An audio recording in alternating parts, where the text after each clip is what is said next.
Lieutenant Commander Jasmine Carter had seen things most people couldn't imagine.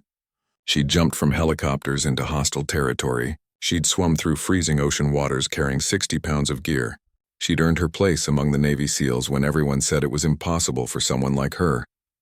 Now, after 12 years of service and 3 tours overseas, she was finally home. Really home. Not just on leave, but transitioning to civilian life. She'd enrolled in law school, traded her combat boots for business shoes, and was learning to sleep without one eye open. It was a Tuesday afternoon when everything changed. Jasmine was driving back from campus, her mind on the case study she needed to finish that night. The grocery bags in her back seat shifted as she turned onto Main Street. She was thinking about dinner when she saw the flashing lights behind her. Her heart did what it always did when authority approached, stayed calm. SEAL training taught you that. She pulled over smoothly, turned off the engine, and placed both hands on the steering wheel where they could be seen. Old habits. The officer who walked up to her window wore mirrored sunglasses even though the sun was setting. His name tag read Deputy Holloway. He didn't smile. Didn't nod. Just stared down at her like she'd committed a serious crime. License and registration, he said, his voice flat and cold. Of course, officer. May I ask what the problem is? Jasmine kept her voice respectful, even friendly. Your taillight's out. Left side. Jasmine felt confused. She'd just had her car inspected 2 weeks ago. Everything had passed. But she wasn't going to argue on the roadside. That never went well for anyone, and she knew it went especially poorly for people who looked like her. I wasn't aware of that, officer. Thank you for letting me know. She reached slowly for her glove compartment, announcing each movement. I'm getting my registration now. Her military ID was clipped to her license. As she handed them over, she saw his eyes land on it. Something shifted in his face. Not softer, harder. Navy SEAL, huh? He said it like she'd claimed to be an astronaut. Like it was a lie she was trying to sell him. Yes, sir. 12 years of service. He looked at her car, looked at her, then back at the documents. He took his time. Way more time than needed to write a simple fix-it ticket. When he came back, he handed her a citation with what could only be described as satisfaction. Get that light fixed. Court date's on the ticket if you want to contest it. Jasmine looked at the paper. $300. For a taillight that she was pretty sure wasn't even broken. But she just nodded. Thank you, officer. Have a good evening. He walked away without another word.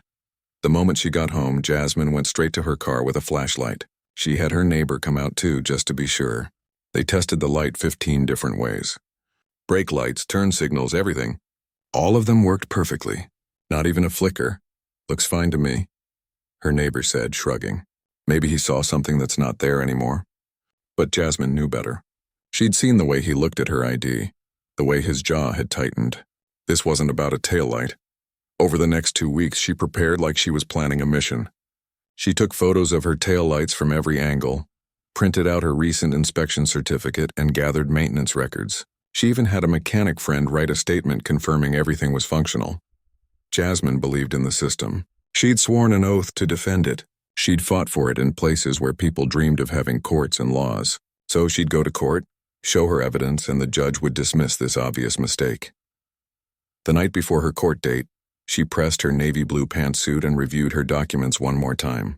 Everything was organized in a folder, each page labeled and ready.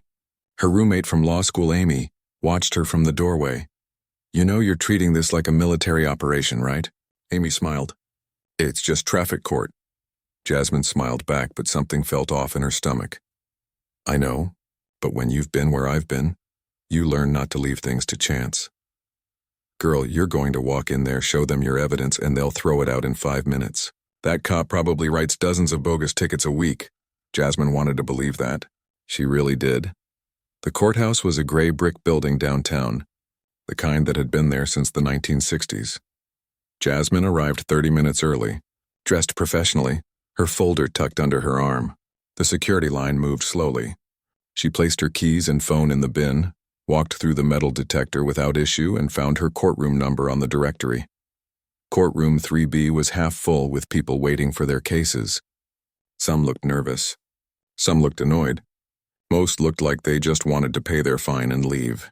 Jasmine took a seat in the back row and waited for her name to be called. That's when she saw him walk in. Deputy Holloway entered through a side door, in full uniform. He was there to testify, to defend his citation. Their eyes met across the room. He didn't look away, didn't acknowledge her, just stared with that same cold expression he'd had at her car window. Jasmine felt something she hadn't felt in years. Not fear exactly. She'd faced actual enemies with actual weapons. But this was different. This was a system she'd trusted, and she was suddenly very aware that she was about to challenge someone who wore a badge.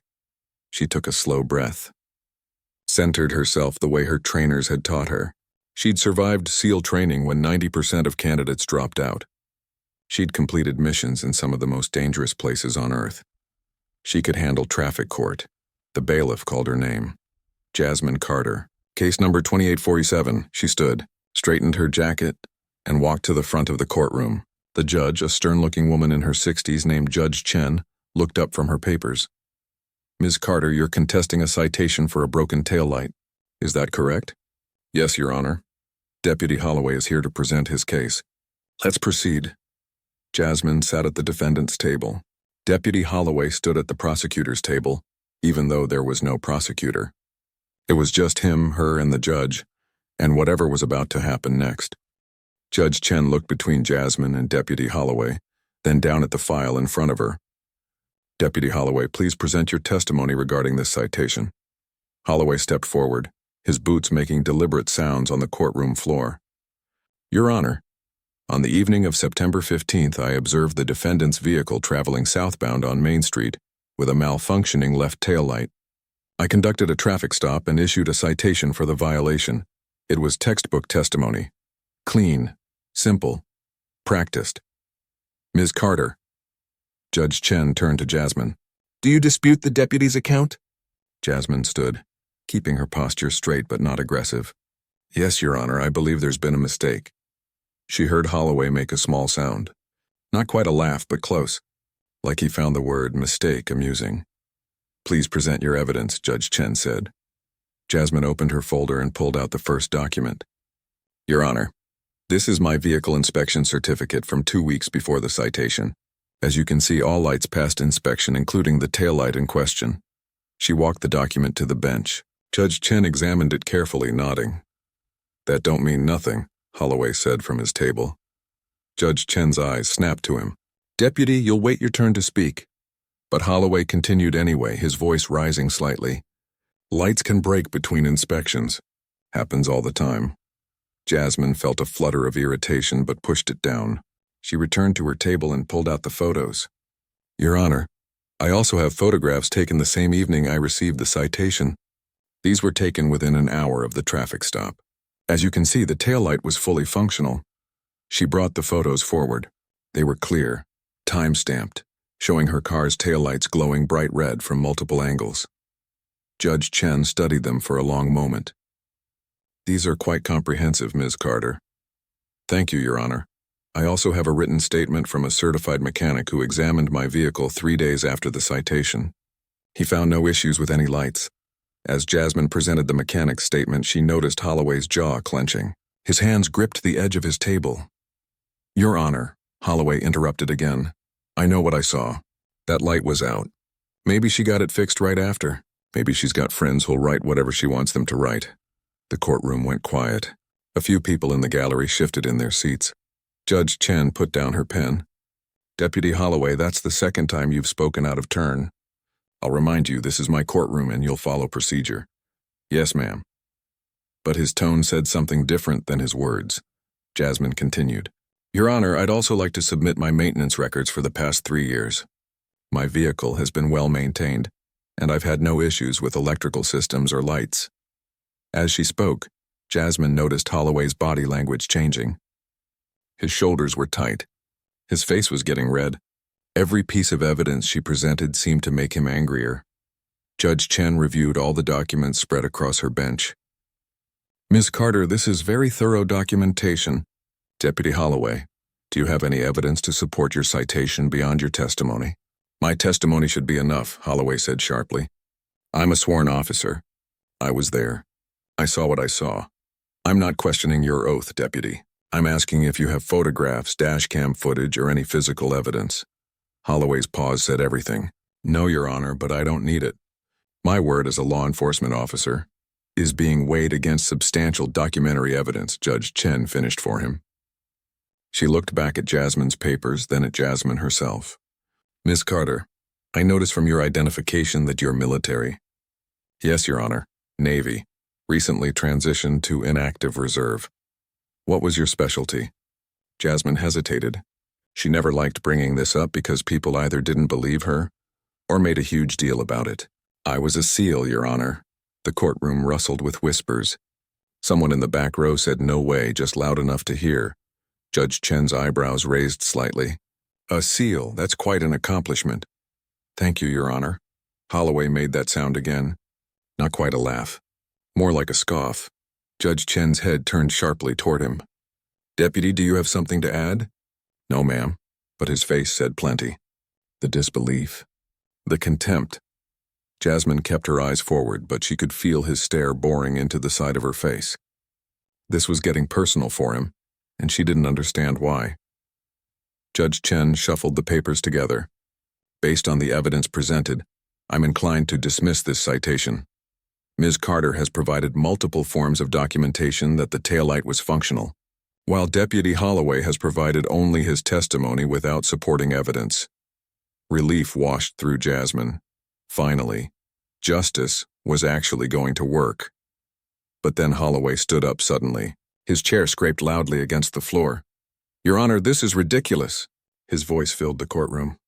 She's sitting there acting all innocent, showing you papers that could be fake, and you're just going to believe her. Deputy Holloway. Judge Chen's voice cracked like a whip. You will control yourself in my courtroom. I gave her a legitimate ticket for a legitimate violation, and she's making me look like a liar. Several people in the gallery were pulling out their phones now. The bailiff took a step forward, his hand moving to his radio. Jasmine remained seated, her hands folded on the table in front of her. She knew this moment. She'd been trained for chaos. The worst thing she could do right now was react. Deputy, I'm warning you, Judge Chen said, standing up behind her bench.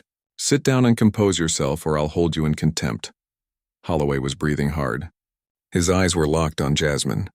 She's disrespecting this court. Disrespecting law enforcement. Coming in here with her attitude. I haven't said anything disrespectful, Jasmine said quietly, still not turning to look at him. See? Holloway pointed at her. Right there. That attitude. Deputy Holloway, what exactly did Ms. Carter say that was disrespectful? Judge Chen's voice was ice cold now.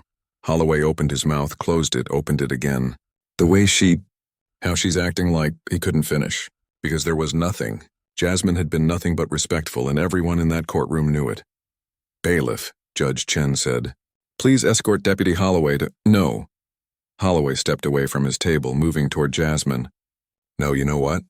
I'm not going to stand here and let this— Let her. The bailiff moved quickly, positioning himself between Holloway and Jasmine. Sir, you need to step back. I'm an officer, Holloway said, but he was still advancing. She needs to show respect. Stand up. Stand up and show respect.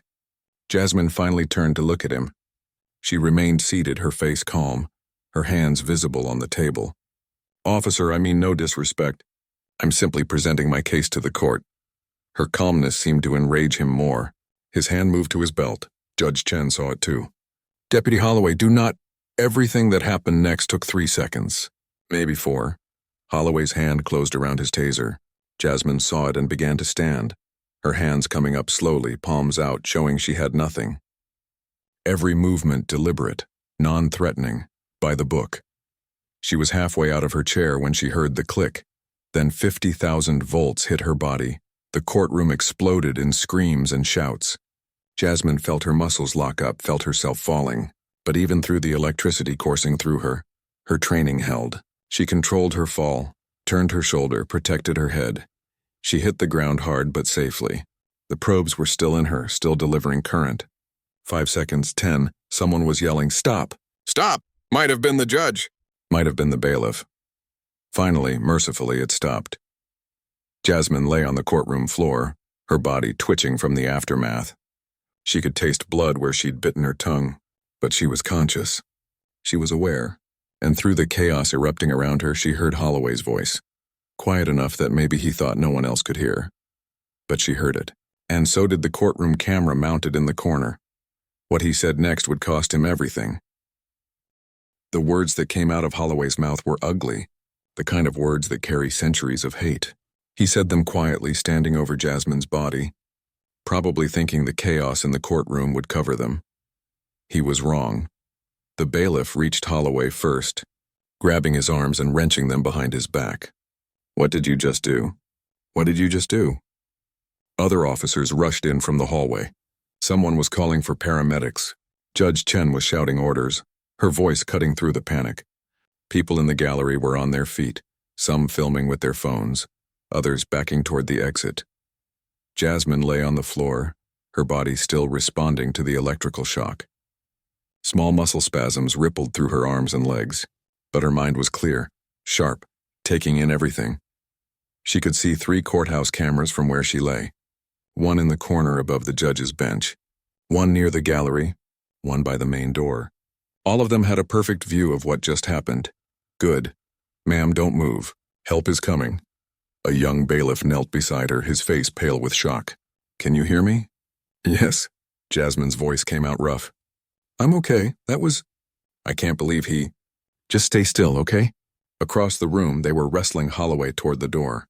He wasn't resisting exactly, but he wasn't helping either. His face had changed from red rage to white shock, like he was just now realizing what he'd done.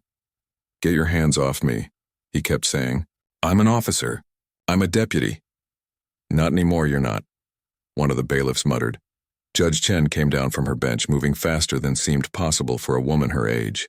She knelt on the other side of Jasmine. "Ms. Carter, I am so deeply sorry. This should never have happened in my courtroom. Never. Your Honor, you need to step back. Let the paramedics through." The young bailiff was trying to do his job, but he looked like he might be sick. "I'm okay," Jasmine said again. She started to sit up. "Please don't move yet," the bailiff urged. "You took 50,000 volts." "I know what I took." Jasmine slowly pushed herself to a sitting position.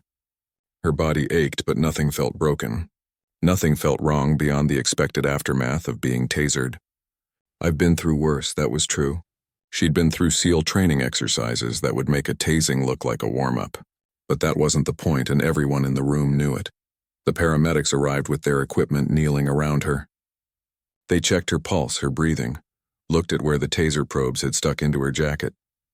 "Ma'am, we need to remove these probes and check the entry points," one paramedic said. He was older, maybe 50, with kind eyes that looked genuinely concerned. "Then we should really take you to the hospital." "I don't need a hospital." "Ma'am, it's protocol after a tasing. We need to make sure there's no heart irregularities. No, I'm fine." Jasmine's voice was firm but not unkind. "Check what you need to check. Document everything. But I'm not going to a hospital." The paramedic looked at his partner, then back at Jasmine. Something in her eyes must have convinced him. He nodded. "Okay, but we're doing a full assessment right here." While they worked on her, removing the probes and checking her vital signs, the courtroom was being cleared. Officers were taking statements from everyone who'd witnessed it. More people were arriving. People in suits with badges, people with cameras, people who looked important and angry. Judge Chen stood nearby, watching everything with an expression Jasmine couldn't quite read. Fury, maybe, or horror. Probably both. "Ms. Carter," the judge said quietly, "I'm personally going to make sure this is investigated fully. What happened here today? There are no words adequate for how wrong it was." Jasmine looked up at her. "Your Honor, I need one thing from you. Anything. The security footage, all of it. I need to make sure it's preserved." Judge Chen's face hardened with understanding. "It's already being downloaded and backed up to multiple locations. I called the courthouse security director myself. Every angle, every second, from the moment you walked into this courtroom. No one is touching those files except to make copies." Jasmine felt some tension release from her shoulders. "Thank you." "Your blood pressure is elevated but stable," the paramedic said, wrapping up his equipment. "Heart rate is coming down. You're lucky, ma'am, or very well trained." "Both," Jasmine said. A woman in a dark suit approached. She had a badge clipped to her belt and the kind of walk that said she was in charge. "Ms. Carter, I'm Detective Blake with Internal Affairs. I need to take your statement about what happened here. Now, if you're up for it. The sooner we document everything, the better." Jasmine nodded. She was tired, sore, and angry. But she was also a SEAL. When the mission required you to push through, you pushed through. Let's do it. They moved to a small room off the main courtroom. Detective Blake set up a recording device and pulled out a notebook. Tell me everything starting from when you entered the courtroom today. Jasmine walked her through it all. The wait in the gallery, seeing Holloway, the case presentation, his increasing agitation, the moment he pulled the taser, what he'd said afterward, those ugly words she'd never forget. Detective Blake's pen moved steadily across her notebook. She didn't interrupt, didn't ask Jasmine to slow down, just let her tell it. You said you were standing with your hands visible when he fired? Blake asked when Jasmine finished. Yes, I was coming to a standing position. My hands were up, palms out. I was making sure he could see I wasn't a threat. And you didn't make any sudden movements? Didn't reach for anything? Jasmine looked at the detective carefully. Are you asking if I did something to justify what he did? Blake met her eyes steadily. No, I'm asking so I know exactly how to charge him. Because that man is going to face consequences for this, Ms. Carter. I'm just making sure we build a case he can't wriggle out of. Something in Jasmine's chest loosened. I made no sudden movements. I was standing slowly, hands visible, non-threatening posture. Textbook compliance. Good. The video will show that. Blake closed her notebook. One more question. The slur he used after you were down. You're certain of what you heard? Completely certain. The cameras have audio. We'll verify it. Blake stood up. Ms. Carter, I've been investigating officer misconduct for 15 years. I've seen bad shoots, excessive force, all kinds of abuse of power. But what happened today? In a courtroom? To a veteran? This is different. This is going to make waves. I don't want waves, Jasmine said quietly. I just want justice. You're going to get both. By the time Jasmine was allowed to leave the courthouse, it was dark outside. Her phone had 47 missed calls and over 100 text messages. The story was already spreading. Her law school roommate Amy was waiting outside with her car. The moment Jasmine walked out, Amy ran to her, wrapping her in a careful hug. Oh my God, I saw it on the news. Are you okay? Don't answer that, of course you're not okay. Come on, let's get you home. In the car, Jasmine finally let herself feel it. The fear she'd pushed down, the anger she'd controlled, the shock of being attacked in a place that was supposed to be safe, supposed to be about justice. That video is everywhere, Amy said quietly as she drove. Every news station, Twitter, Facebook, everyone's seen it. Jasmine looked out the window at the passing streetlights. Good. Evidence, Jasmine said. Can't cover it up if the whole world already saw it. Amy glanced at her. You know this is going to get bigger, right? This isn't just going to be a local news story. Jasmine knew. She'd fought enough battles to understand how they escalated. But she also knew something else. She knew how to fight. She knew how to stay focused under pressure. She knew how to complete the mission. And the mission now was making sure that what happened today never happened to anyone else. Her phone rang again. This time she answered it. Lieutenant Commander Carter. The voice was unfamiliar.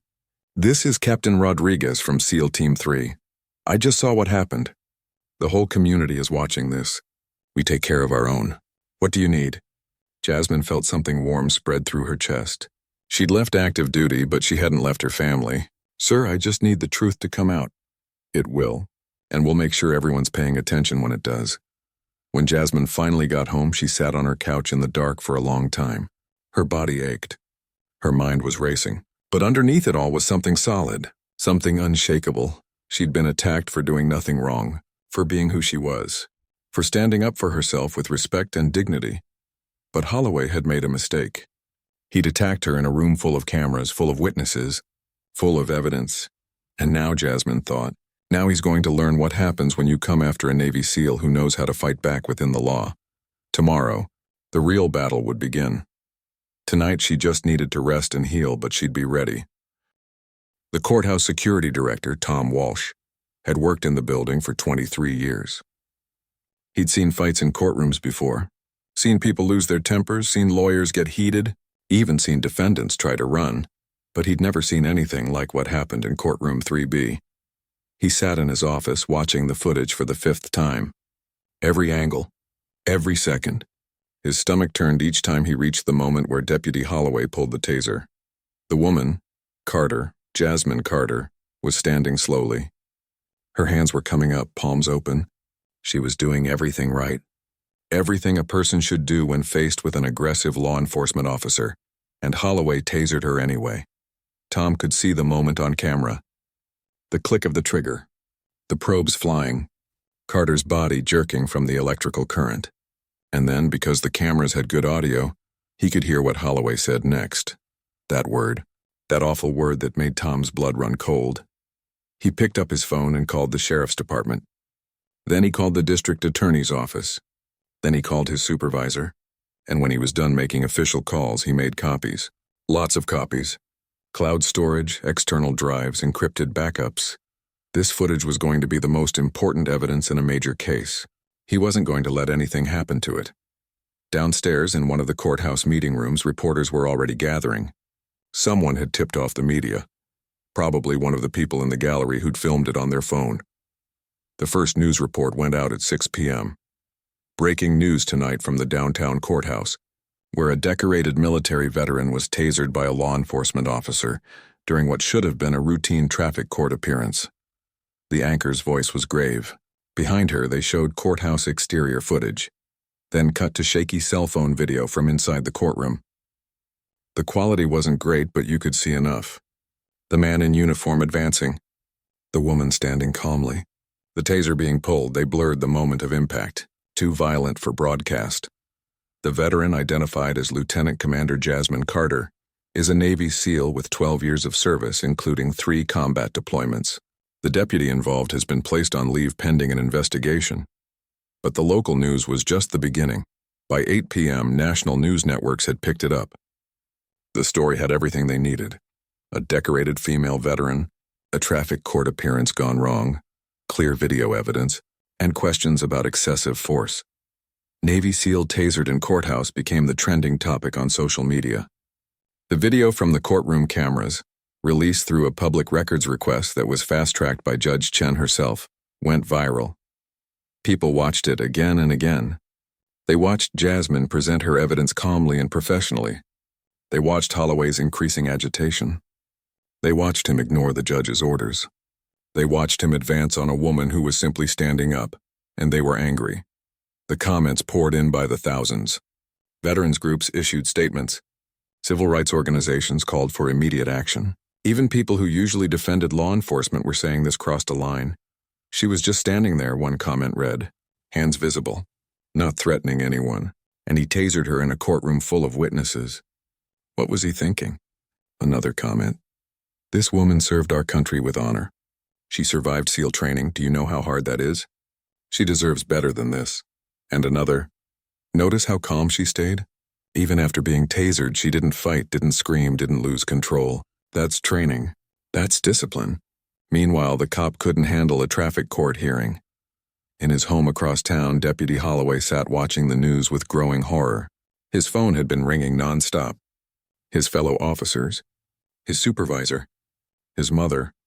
He'd been escorted out of the courthouse in handcuffs. Handcuffs like he was a criminal. They'd taken his badge, his gun, his taser, suspended him on the spot without pay. The sheriff himself had called to tell him not to report to work and not to speak to anyone without a lawyer. His wife sat beside him on the couch, her face pale. They're calling you a racist. They're saying you used a slur. It's not like that, Holloway said, but even to his own ears, the words sounded hollow. She was being disrespectful. She wouldn't. Mike, I watched the video. Everyone's watched the video. She was standing up. That's all she was doing. You don't understand what it's like out there, Holloway started, but his wife stood up. I understand what I saw. I understand you tasered someone in a courtroom for no reason. And I understand that our lives are about to fall apart because of it. She walked out of the room. Holloway heard their bedroom door close. He looked back at the TV. They were showing his picture now. His official department photo, looking stern in his uniform. The caption beneath read, Deputy Michael Holloway, suspended pending investigation. His phone rang again. This time it was a number he didn't recognize. Against his better judgment, he answered, Is this Deputy Holloway? A woman's voice, professional but cold. Who is this? I'm a reporter with the Times. I'd like to ask you some questions about the incident today. Do you have any comment on why you felt it necessary to use your taser on an unarmed woman in a courtroom? Holloway hung up. The phone rang again immediately. Different number. He didn't answer. Meanwhile, across the city, Detective Blake was working late. She'd assembled a team of investigators and they were building the case methodically. First, the video evidence. They had 4 different angles from the courthouse cameras, plus 6 cell phone videos from witnesses. Every angle showed the same thing: an unjustified use of force. Second, witness statements. They'd interviewed everyone who'd been in that courtroom. The testimonies were consistent. Carter had been respectful. Holloway had been aggressive. The use of force was unprovoked. Third, the audio. The courthouse cameras had picked up Holloway's slur clearly. They'd cleaned up the audio, verified it with multiple experts. There was no ambiguity about what he'd said, but Blake was digging deeper. She'd been doing this long enough to know that incidents like this rarely happened in isolation. So she pulled Holloway's personnel file. What she found made her jaw clench. 7 citizen complaints in the past 2 years, all from minorities. 3 black men, 2 Latino women, 1 Asian man, and 1 Middle Eastern family. The complaints varied: excessive force during a traffic stop, unnecessary aggression during a welfare check, racial profiling, inappropriate comments. None of them had resulted in discipline. They'd all been marked as unfounded or not sustained by Holloway's supervisors. Blake kept digging. She found training reports where instructors noted Holloway's confrontational approach and resistance to de-escalation techniques. She found peer reviews where other officers mentioned his short temper and attitude problems. She found a recommendation for counseling that had apparently been ignored, and she found something else. Holloway's social media accounts, which he'd apparently forgotten, were public. Posts that made her eyebrows raise, shares of articles about tough policing, comments on news stories that showed clear bias. Nothing explicitly against department policy, but enough to paint a picture. Detective Blake compiled it all into a report. This wasn't just about one bad moment. This was about a pattern of behavior that the department had failed to address. She sent the report to her supervisor, copied the district attorney, and marked it urgent. By midnight, news vans were parked outside Holloway's house. His neighbors were peeking through curtains, whispering to each other. Someone had spray-painted "Badge doesn't mean above the law" on the sidewalk in front of his driveway. The sheriff's department issued a statement at 11 p.m. "We are taking this matter extremely seriously. Deputy Holloway has been suspended without pay pending a full investigation. We are cooperating completely with the district attorney's office and internal affairs. The behavior displayed in the video does not represent the values of this department." But people weren't satisfied with statements. They wanted action. By 1 a.m., a protest was organizing. Not for the next day, not for next week. For right now. People gathered outside the sheriff's department headquarters with signs and candles. Veterans in uniform stood in silent lines. Community leaders spoke through megaphones about accountability and justice. "We're not here to condemn all law enforcement," one speaker said, his voice carrying through the night air. "We're here to demand that law enforcement be held to the same standards as everyone else. That woman served her country with honor. She deserved better. We all deserve better." Inside her apartment, Jasmine couldn't sleep. She sat at her kitchen table with her laptop, reading the news coverage, watching the protest live streams, seeing her story become something bigger than herself. Amy came out of her bedroom around 2 a.m., found Jasmine still awake. "You should rest," Amy said softly. "I can't." Jasmine gestured to her laptop screen. "All of this. All these people. I just wanted to contest a traffic ticket. I know, but this is bigger than that now. You know that, right?" Jasmine did know. She'd been through enough to understand how single incidents could become movements. How individual acts of injustice could illuminate systemic problems. Her phone buzzed. Another message from a reporter requesting an interview. She'd gotten dozens. She'd ignored them all. "You're going to have to talk eventually," Amy said. The morning after the courthouse incident, Detective Blake walked into the sheriff's office with a box full of files. She'd been up all night and it showed, but her eyes were sharp, focused. She had a mission now. Sheriff Daniel Matthews sat behind his desk looking like he'd aged 10 years overnight. His department was under siege. News vans circled the building. His phone hadn't stopped ringing. The mayor wanted answers. The county commissioners wanted answers. The entire country wanted answers. Tell me you've got something I can work with, Matthews said as Blake sat down. She opened the box and started pulling out folders. I've got more than something. I've got a pattern. Over the next hour, Blake laid it all out. The 7 previous complaints against Holloway. The training reports documenting his problems. The supervisor notes that had been filed and forgotten. The social media posts that showed concerning attitudes. Matthew's face grew darker with each revelation. Why am I just seeing this now? Because it was buried, sir. Complaints were marked unfounded without proper investigation. Training concerns were noted but not acted on. Everything was documented but nothing was done. Who signed off on these complaint closures? Blake slid a paper across the desk. 3 names. All supervisors. All people who'd worked with Holloway for years. Matthews closed his eyes. This is bad. This is really bad. It gets worse, sir. Blake pulled out another file. I called the departments where Holloway worked before joining us. Turns out he had similar issues there. Nothing major enough to get him fired, but enough that when he applied here, one of his old supervisors told me off the record they were relieved to see him go. And we hired him anyway? His record looked clean on paper. The complaints weren't in his official file. They'd all been resolved informally. Matthews put his head in his hands. We brought in a problem officer and gave him a badge and authority and nobody caught it. Yes, sir. What about the victim? Carter, how's she doing? Physically, she's fine.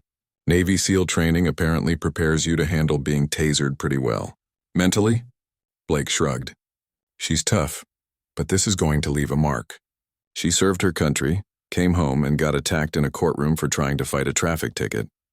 Matthews looked at the video footage playing silently on his computer monitor. He'd watched it 20 times now. Each time made him angrier. I want him charged. Everything we can possibly charge him with. The DA's already on it. They're looking at assault, civil rights violations, assault under color of authority, filing false reports. That's just for starters. Good. Matthews stood up and looked out his window at the protesters below. More had arrived since dawn. The crowd was growing. I need to make a statement. Sir, with respect, I'd wait. We're still investigating. No. These people deserve to know we're taking this seriously, that we're not protecting our own when they do wrong. He turned back to Blake.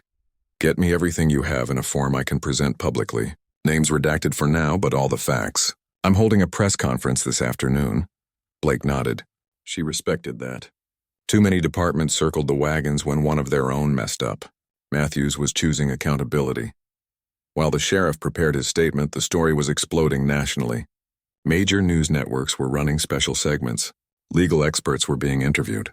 Use of force specialists were analyzing the video frame by frame. There is absolutely no justification for this, one expert said on morning television. The subject, Ms. Carter, was in a courtroom. She was unarmed. She was complying with the judge's instructions. She was standing slowly with her hands visible. In my 30 years of law enforcement training, I cannot think of a single scenario where tasing someone in those circumstances would be appropriate. Another expert added, what makes this particularly egregious is the location. A courtroom is supposed to be a safe space. It's where we resolve conflicts through law and reason, not violence. For a law enforcement officer to use force in that setting, against a person who poses no threat, fundamentally undermines the justice system itself. The Navy SEAL community was also responding. By noon, a formal statement had been released from Naval Special Warfare Command. Lieutenant Commander Jasmine Carter served with distinction for 12 years, including combat operations in some of the world's most dangerous environments. She exemplified the SEAL ethos of honor, courage, and commitment. The attack against her is an attack against all who serve. We stand with her and expect full accountability for this unconscionable act. More powerful than the official statement was what was happening unofficially. SEALs from around the country were changing their social media profile pictures to images of their trident insignia with Carter's name. The message was clear. Touch one of ours. You answer to all of us. In California, Commander Rodriguez was organizing something bigger. He reached out to former SEALs across the country. We're going to make sure everyone remembers that this woman is one of us, and we don't abandon our own. By afternoon, they had a plan. A group of SEALs would travel to support Carter in person, show up in uniform, stand with her, make it clear that the elite warrior community had her back. Meanwhile, Detective Blake was discovering more troubling information. She'd pulled dispatch records and found something interesting. The traffic stop that had led to Carter's citation? Holloway had called it in as suspicious vehicle in area. But Carter's car wasn't suspicious. It was a regular sedan, properly registered, no violations except the taillight Holloway claimed was out. Blake pulled traffic camera footage from that day. She watched Holloway's patrol car following Carter for 3 blocks before initiating the stop. He'd had plenty of time to observe the taillight.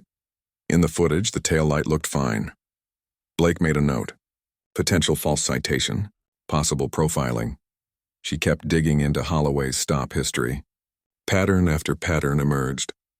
He stopped minorities at a rate 3 times higher than other deputies in his unit. His citation rate for white drivers was half the department average. For black drivers, it was double. This wasn't about one bad moment in a courtroom. This was about a law enforcement officer who'd been abusing his authority for years. At 3 p.m., Sheriff Matthews stood before a room full of reporters. Cameras flashed. Microphones crowded the podium. The press conference was being live-streamed to thousands of viewers. Good afternoon. I'm here to address the incident that occurred yesterday in courtroom 3B of the downtown courthouse. First, I want to be absolutely clear. The behavior displayed by Deputy Michael Holloway does not represent the values of this department or the vast majority of law enforcement officers who serve with honor. He paused, making sure his words landed. Deputy Holloway has been suspended without pay. He is currently under criminal investigation by our Internal Affairs Division, and we are cooperating fully with the District Attorney's Office. Based on preliminary findings, I can tell you that this incident was unjustified, unprofessional, and unacceptable. Another pause. You could hear camera shutters clicking. But I'm also here to acknowledge something else. Our preliminary investigation has revealed that warning signs about Deputy Holloway's conduct existed prior to this incident. Complaints that should have been taken more seriously. Training concerns that should have been addressed. I failed, and for that I apologize to Ms. Carter and to this community. The room erupted with questions. Matthews raised his hand. I know you have questions, but I want to finish. Effective immediately, we are implementing a full review of our complaint procedures. Every complaint filed in the past 5 years will be re-examined. Any deputy with multiple complaints will undergo additional review. We are also bringing in an independent firm to audit our use of force policies and our training programs. More questions shouted out. Matthews pointed to a reporter in the front. Sheriff, do you believe Deputy Holloway should be charged criminally? That's up to the district attorney. But based on what I've seen, I believe charges are warranted, yes. What would you say to Ms. Carter if she were here? Matthews looked directly at the camera. I would say I'm sorry. Sorry that someone wearing a badge from my department attacked her. Sorry that systems we had in place to prevent this failed. And sorry that her service to this country was repaid with violence when she was simply seeking justice for a minor traffic citation. She deserved better. This community deserves better. Jasmine watched the press conference from her apartment. Amy sat beside her holding her hand. He seems sincere, Amy said quietly. He does. Jasmine agreed. But words are easy. Let's see what actions follow. Her phone rang. A local number she didn't recognize. She'd been ignoring most calls, but something made her answer this one. Ms. Carter, this is District Attorney Rebecca Cordova. Do you have a few minutes to talk? Jasmine sat up straighter. Yes, ma'am. I wanted to reach out personally. I've reviewed all the evidence from yesterday's incident. I'm going to be handling this case myself. I want you to know that we're going to pursue every appropriate charge against Deputy Holloway. This was an assault, plain and simple, and he's going to face justice for it. Thank you, Jasmine said. I appreciate you calling. There's something else. I've looked into your background. 12 years as a SEAL, honorable service, multiple commendations, and then you come home to this. 3 days after the courthouse incident, District Attorney Rebecca Cordova stood before a grand jury. In her 20 years as a prosecutor, she'd presented hundreds of cases. But this one felt different. This one mattered in a way that went beyond the courtroom. She'd brought every piece of evidence. The videos from multiple angles, the witness statements, the audio recording of Holloway's slur, his personnel file with its damning pattern of complaints, medical reports from Jasmine's examination, expert testimony on use of force.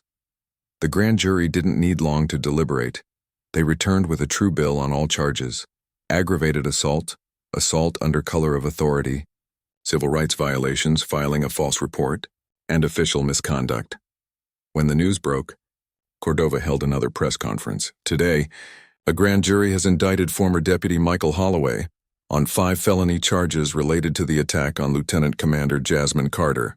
These charges reflect the severity of what occurred and our commitment to holding law enforcement accountable when they abuse their power. She looked directly into the cameras. No one is above the law, not even those sworn to enforce it. Ms. Carter served this country with distinction. She deserved better. This indictment is just the first step toward justice. Holloway was arrested at his home the next morning. The perp walk was broadcast live. News helicopters followed the police car to the courthouse. Crowds gathered to watch him be processed like any other criminal defendant. His bail was set at $50,000. His lawyer argued he wasn't a flight risk, wasn't a danger to the community. The judge disagreed. Mr. Holloway demonstrated in a courtroom full of witnesses that he's willing to use violence against someone who poses no threat. Until trial, he will surrender his passport and wear a monitoring device. Bail was posted by his family. Holloway walked out of jail wearing civilian clothes, his badge and gun gone, his career over, his face haggard with the reality of what he was facing. But the bigger reckoning was happening at the sheriff's department. The independent audit that Sheriff Matthews had promised was underway. A team of former law enforcement officials and civil rights experts were combing through 5 years of complaints, use of force incidents, and disciplinary records. What they found was damning. Over 300 complaints from citizens of color had been dismissed without proper investigation. 15 deputies had 3 or more complaints each.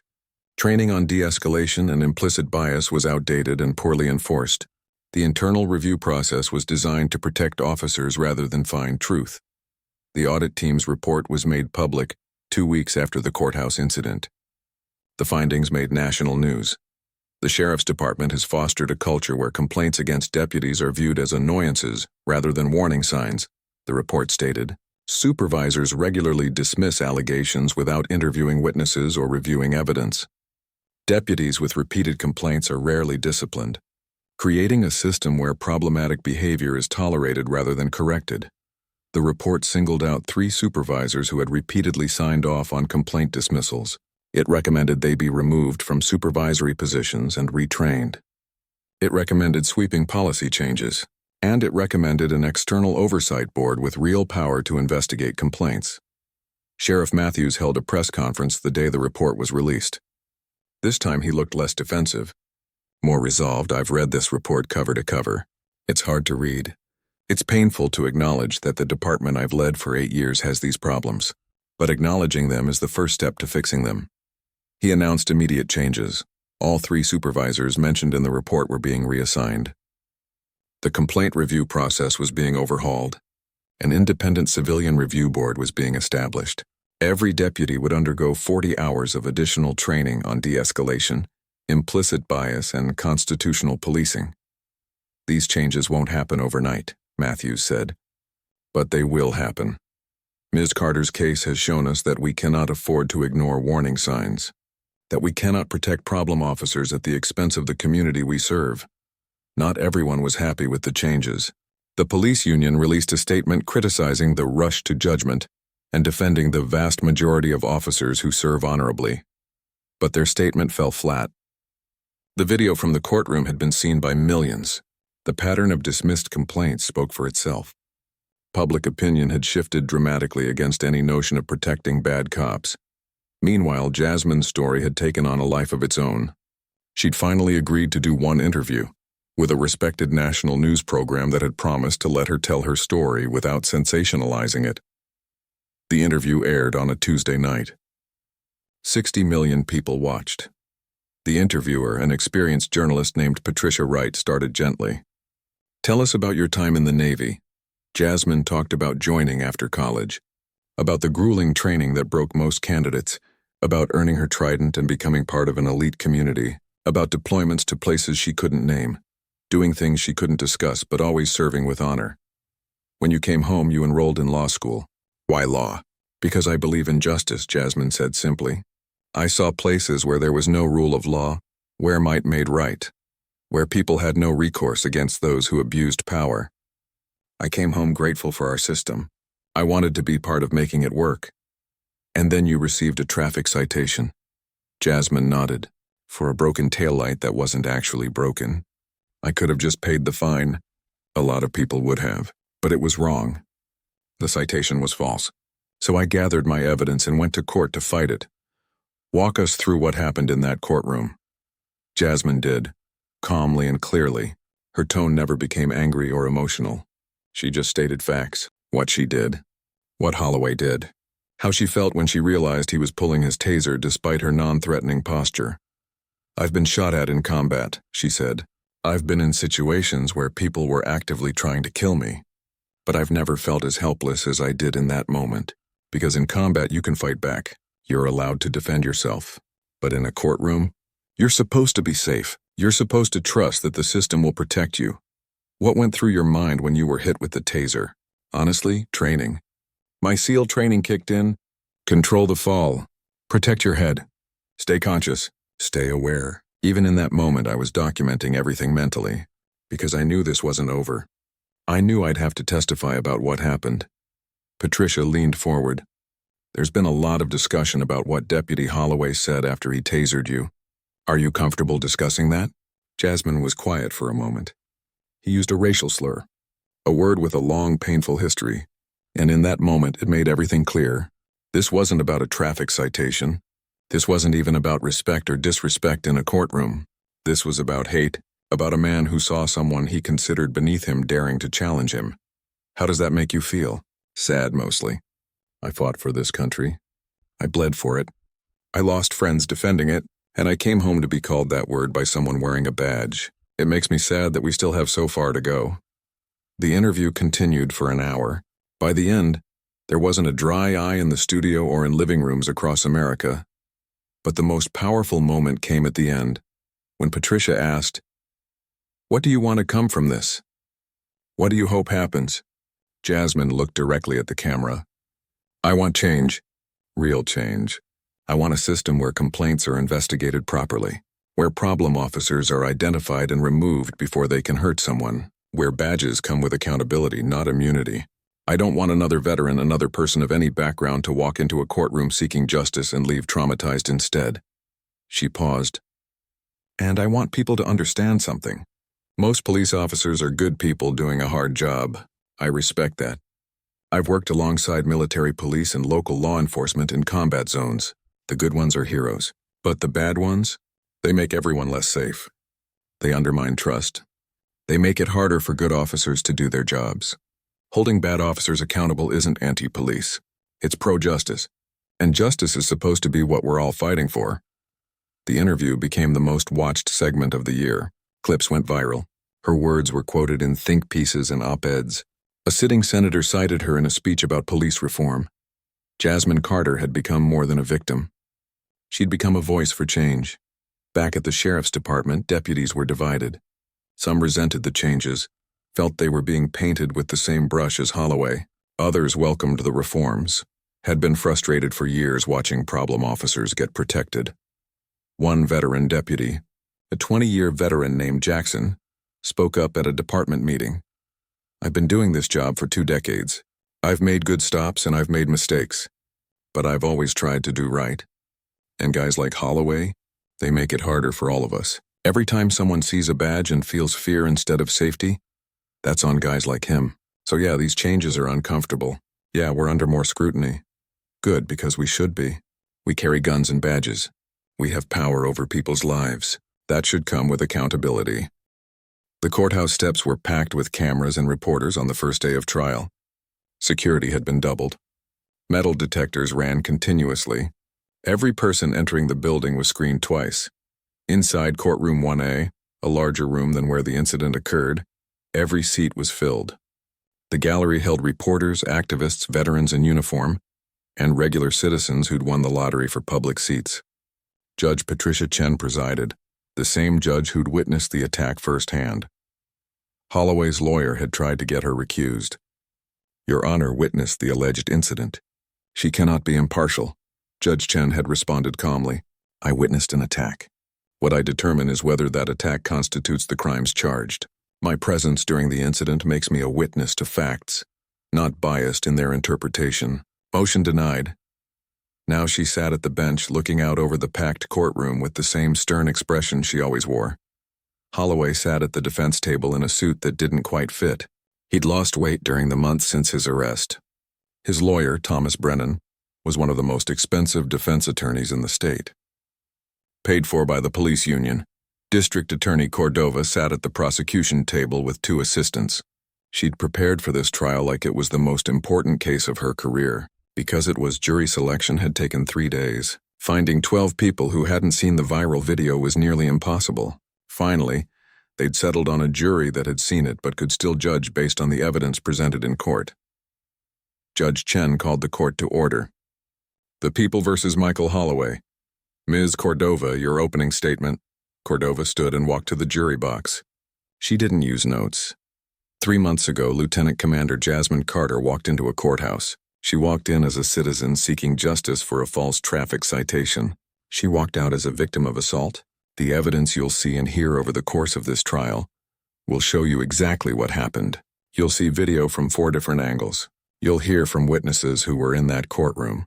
And you'll see, beyond any reasonable doubt, that Michael Holloway committed a violent, unprovoked attack on an unarmed woman who posed no threat to anyone. She paced slowly, making eye contact with each juror.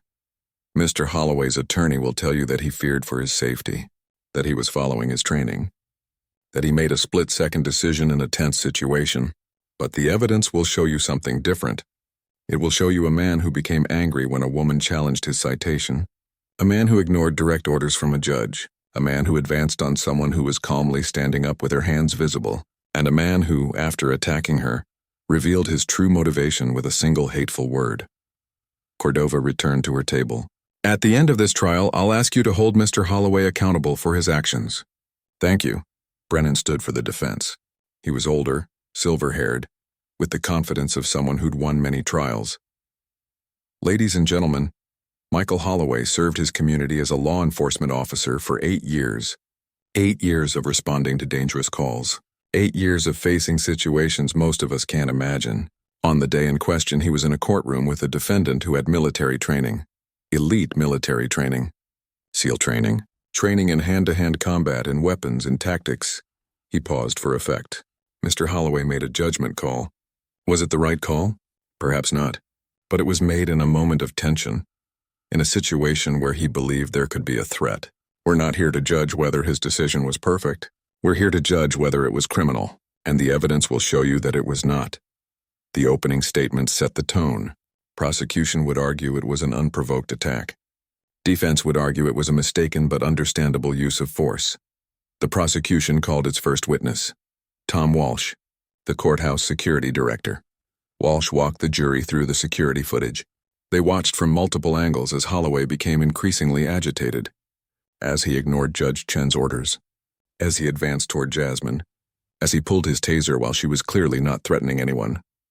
In your expert opinion, Cordova asked, did Ms. Carter do anything that would justify the use of force? No, nothing. Did she make any sudden movements? No. She was standing slowly, hands visible, palms out. Was there any indication she was reaching for a weapon or preparing to attack? None whatsoever. On cross-examination, Brennan tried to plant doubt. Mr. Walsh, you weren't in the courtroom, were you? You watched this on video. That's correct. Video doesn't capture everything, does it? The tension in the room, the body language, the feeling of threat. The video captures what happened, and what happened was an unprovoked attack. Next came the witnesses who'd been in the courtroom. One by one, they testified. A lawyer waiting for his case, a court reporter, a bailiff who tried to intervene. All of them said the same thing. Jasmine Carter had been respectful and calm. Holloway had been aggressive and out of control. There was no justification for what he did. The most powerful witness was Jennifer Kim, a young woman who'd been in the gallery. She'd filmed part of the incident on her phone. I couldn't believe what I was seeing, she testified, tears in her eyes. This woman was just standing there. She wasn't yelling. She wasn't threatening anyone. And he just shot her with that taser. And then what he said, Cordova approached gently. "What did you hear him say?" Jennifer repeated the slur, her voice shaking. The courtroom went silent. "How close were you when he said this?" "Maybe 15 feet. I heard it clearly."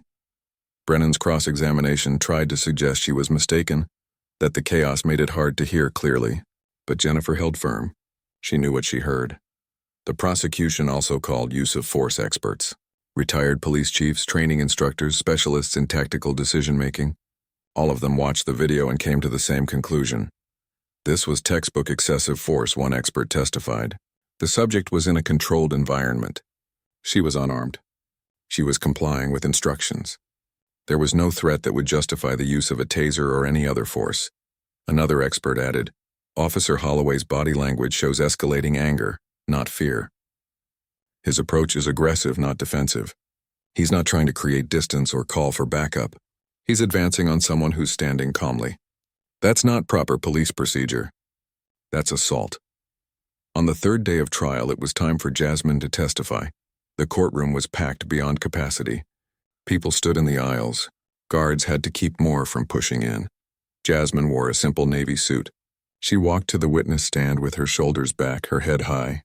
She was sworn in and took her seat. Cordova started with her background. The jury heard about her military service, her SEAL training, her deployments. Several jurors looked impressed. One older veteran nodded with respect. "Lieutenant Commander Carter, why did you contest your traffic citation?" "Because it was wrong. My taillight wasn't broken. I had evidence of that. I believed in the system, so I came to court to present that evidence." "Walk us through what happened," Jasmine did. In clear, measured tones, she described presenting her documents. Holloway's increasing anger. The moment he advanced toward her. "What were you doing when Deputy Holloway pulled his taser?" "I was standing up. The judge had acknowledged my evidence. I thought the hearing was over. I was beginning to stand slowly with my hands coming up to gather my papers." "Were your hands visible?" "Yes, completely visible. Palms out. I wanted everyone to see I wasn't holding anything, wasn't reaching for anything." "Why?"